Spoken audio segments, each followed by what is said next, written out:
Hi everyone, this is Laura and I'm back with another creation for DiemondDies.com. Another creation. I meant to say another project that I created. Today I would like to share with you guys another shaped card that I made using another one of the album dies, the canning mason jar. And I know that mason jars and canning mason jars right now are really becoming popular. And yeah, I'm gonna get straight into my project, guys, and then I'll make my announcement at the end of this video. I know usually I do it first, but not today. I'm really excited about this project because I am so in love with my canning mason jar die from Diemond Dies. It is so big, guys. Look at my hands.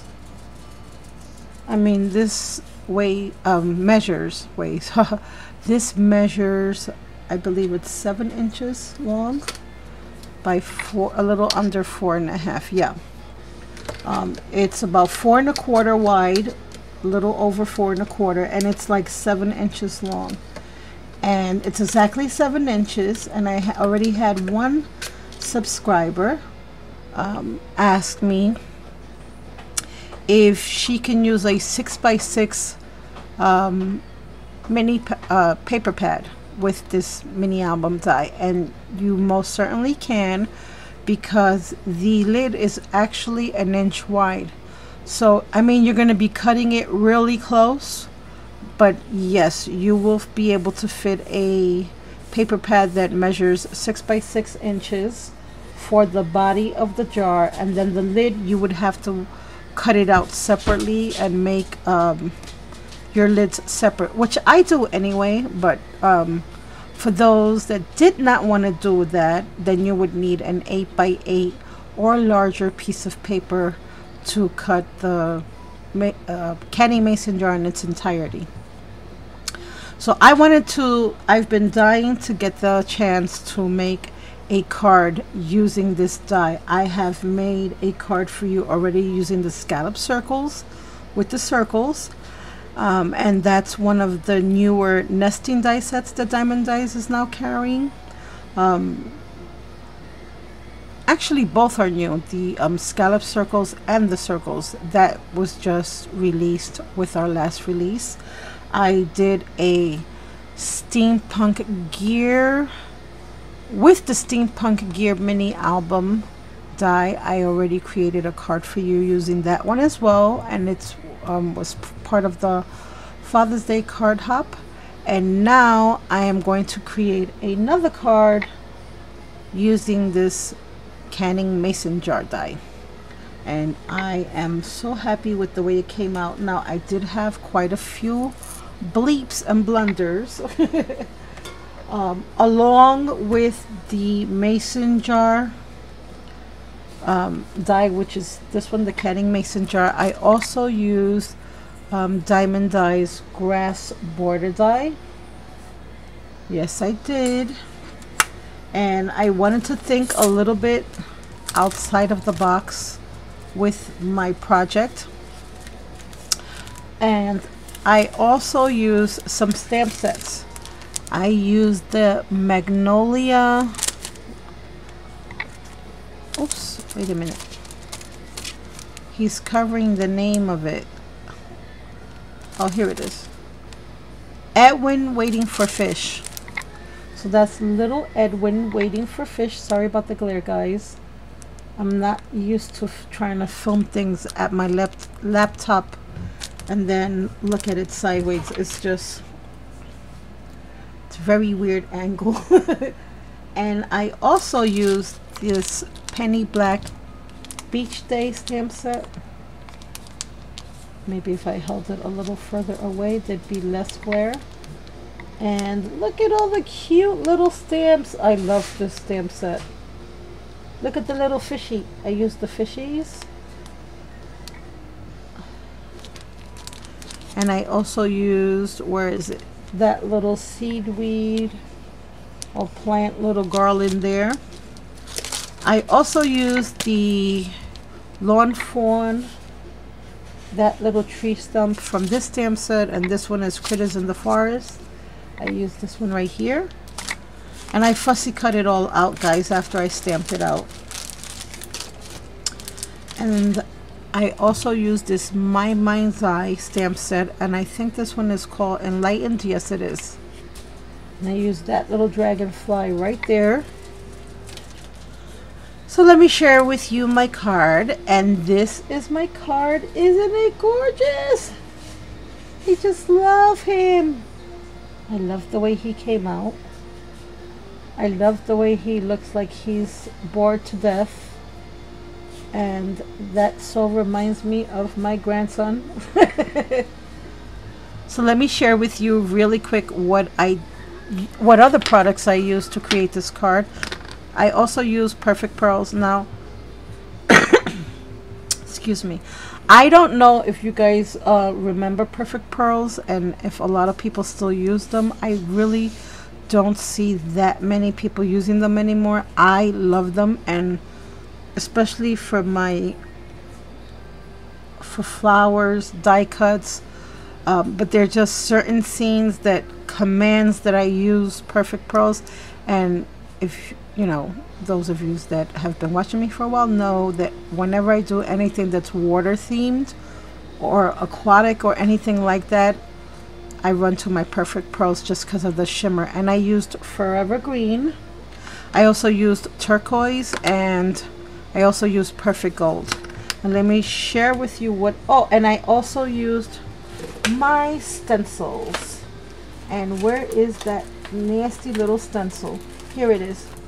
I used this 6x6 from the Crafters Workshop stencil. It's called Mini Cell Theory. Yeah, I used that one. So let me share with you what I did. First, I cut this out of white cardstock, and as you can see, yes, it is a card. And I also did a tutorial on how to cut shaped cards. You just basically fold your cardstock in half, you offset it off the part that cuts. So basically what you would do is this is your die, and I was going to work on another card. What I did was, when I put my cardstock,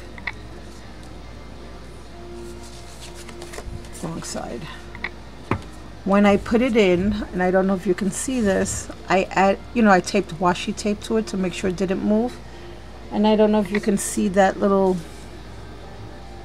you see how where the cutting part is? This is the part that cuts, this little ridge right here. If you put your paper just below that ridge, it will not cut. And if you put the folded part of the cardstock right underneath the ridge, then it won't cut, but it will cut everything else. And that's where I get my shape from. And then what you have is a card. And then if you wanted to cut out, let's say, some designer paper and layer it on top, you would just trim off the excess on the front, the back, or the inside. And I did that, so I'll share that with you at that point when I show you the inside of the card. So what I did was I cut out of gray cardstock, I cut out the lid part, and then I cut it off. I didn't really care for the way the gray looked that much, so what I did was I took my metallic copper Sharpie marker and I colored it in with my metallic Sharpie marker, which is this one right here. Nope, that ain't it. Where did it go? Oh, I thought I had it here. Here we go.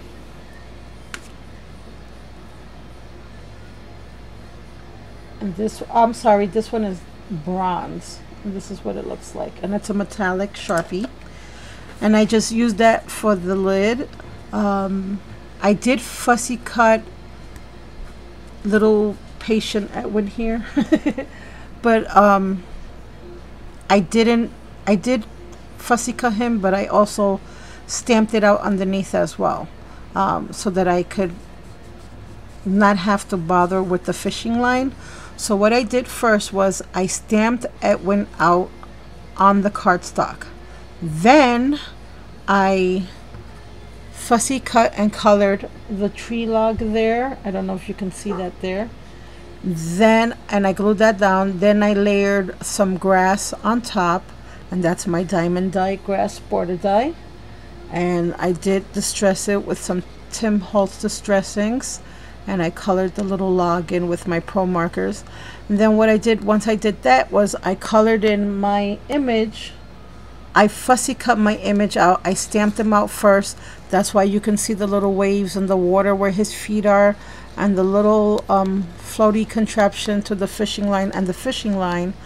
Those are part of the card. The part that I fussy cut was his feet and his arms, his face, and his legs, and part of this fishing pole. Not the whole thing, only part of it, because this was just too tiny to try to fussy cut. And then I glued him down once I have all those layers. Now I didn't want to put him on pop dots or anything like that. I just felt that the card, the way I cut it, looked a lot better flat and layered. Underneath that is where I used all the perfect pearls. I don't know if you guys can see all that shimmer in the water, but it gave it such a beautiful effect. I loved the way it came out. So then I just took my perfect pearls with my paintbrush.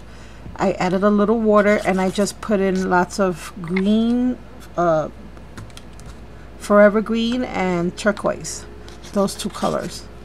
Then after that dried and I zapped it with the heat gun, I stamped these little fishies on there and the little circles of the air bubbles and also the plants. Then I went back, I colored it in again with the perfect pearls. Then I went back and I took my pro markers, I outlined all the fishies, and then I also colored it with my gel pens. And that's why they look like neon colored, because I used my neon colored Sakura gel pens to color them in. And then the plants and the circles I colored in with my pro markers. On the bottom of that, this ground on the bottom of the jar that looks like, I hope it looks like the bottom of the ocean or the creek. It's supposed to look like big old rocks and gravel. That I colored in first. I used my modeling paste, my Liquitex modeling paste with my stencil. And that's the stencil that I showed you earlier. And then I colored it in with my perfect pearls in gold. I distressed everything with walnut stain. Then for the inside, I cut out a piece of design paper. I'm not even sure. It was a piece of scrap, a large piece of scrap that I have from a past project. I just cut that one out, made another lid, stamped some dragonflies, again cut out another lid, distressed it with the walnut stain, stamped some dragonflies. I did leave this blank because I'm not sure yet what I'm gonna do with the card, and I want to leave that out in case I find a better sentiment that will go with this card for the occasion that I use it for. On the back I have another piece of designer paper that went well with this one and the other one. Oh, with the cover rather, not the other one. And I cut that out also with the die, added another lid, added one of my little labels, and this is also from Diemond Dies. This is the nesting one label set, and I just stamped a little dragonfly on that, and I'll write whatever I need to write there later. So this is my card, guys. I sure do hope that you like it. I wanted to create an image in a bottle, or rather a jar, and I thought that this would be a really cute scene to think about inside of a jar. So this is my little Thumbelina boy who's fishing and he's fishing inside the jar. And that's where this beautiful lake, because I think it's more like a lake, this is where this beautiful creek or lake or whatever you want to call it is located, inside this big old jar. When I was a little girl, I used to love looking at boats in the bottles, and I used to always be amazed at how they got the boats in those tiny little bottles or the big bottles. And I actually saw how it was done. I went to a museum long ago, and I have to tell you, I wish I'm a little bit on the weird side. I wish I would not have seen how they actually make it, although it's still magical, but it took a lot of the wow, because I'm like, oh, I know how they do that. Now I'm like, you know, it's like when you stop believing in fairies and things when you grow up. Oh, there's no such thing. You know, well, that's getting off subject. Never mind.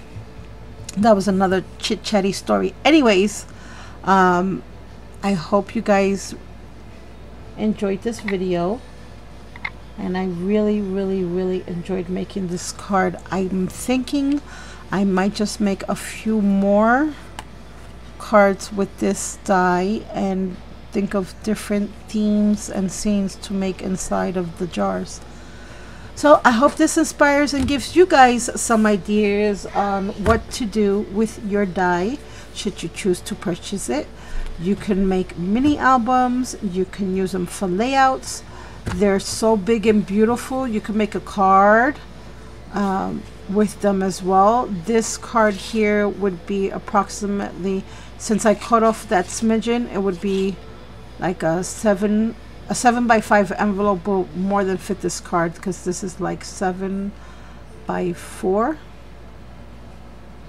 and so a 5x7 envelope will definitely fit it just fine. All right, that's enough, guys. I am gonna go start making some dinner. I will talk to you guys all very soon. Have a most blessed day, and again, thank you all for stopping by and watching this video. Bye.